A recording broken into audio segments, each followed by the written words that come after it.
And the title of today's conference, Tackling Violence Against Women and Girls, is Everyone's Business, has, in my opinion, never been more acutely felt.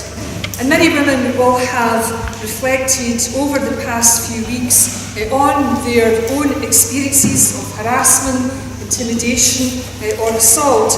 And whilst it is not surprising that so many women have raised their hands and said "Me too," I think seeing the magnitude laid so bare and so publicly has been somewhat overwhelming. Local government must continue to see tackling violence against women and girls as a priority, not only because we have a moral obligation to do so, but because councils have a role to play in driving forward that multi-agency work and that community approach. It's too easy from a strategic perspective in community planning to fall into the trap of thinking it's about deprivation or around kind of general issues around income and employability. It's about inequality in its absolute widest sense, and that encompasses everything you've been speaking about here today as well. Like I say, I think violence against women partnerships have always had passion, but it might be about using our passion to convince others to join the fight against violence against women. And we need to understand their passions. So sometimes their passions might be about reducing homelessness, they might be about keeping children safe, they might be about saving money. So maybe we need to frame our arguments in things that other people need and and try and meet our mutual needs. From a police perspective, 20% of our operational activity on the ground is directed towards domestic abuse.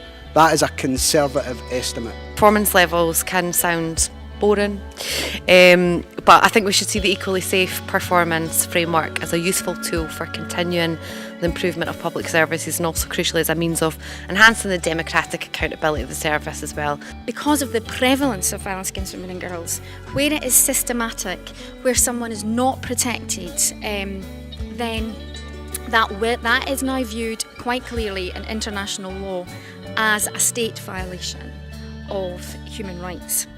Reported sexual assaults and endemic harassment are not isolated incidents. They are part of a all too familiar pattern that can be found across the globe, and they are part of a wider continuum of men's violence against women. And this is worldwide, and it's endemic, and it's the very heart of it. It's about power and control and about the abuse of that power and control.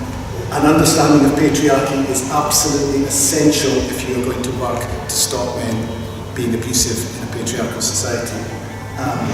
But it's not sufficient. It's not enough to say you are doing this because of patriarchy. We need to keep our interventions ongoing with perpetrators to keep victims safe, but I would rather that shifted more towards primary prevention. So it's about creating dissonance for men. It's not about telling men that their beliefs are wrong. It's about creating a space where they can reflect on them and actually realise that domestic abuse is not good for men either. Violence against women is a huge cross-cutting issue. You're not going to be able to work with families at all without coming across violence against women. It's a public protection issue. It crosses adult protection, child protection, offender management, drugs and alcohol, housing and homelessness, community safety, children and young people, schools, workplaces. And it's an issue that requires the coordination of voluntary and statutory sector services working together. So in some ways we don't have a choice not to work collaboratively. A more favourable response to women and girls should not be shied away from. Indeed, human rights law and equalities legislation may demand it. The key is to ensure that it is automatically viewed as that whenever we're talking about violence against women and girls, human rights and equalities are in that same sentence. Think about your own partnerships, think about who is actually participating, who is actually contributing. You can now put a bit of legislation in front of them that says, no, you need to be there. You actually need to contribute. You actually need to define what that resource is going to look like.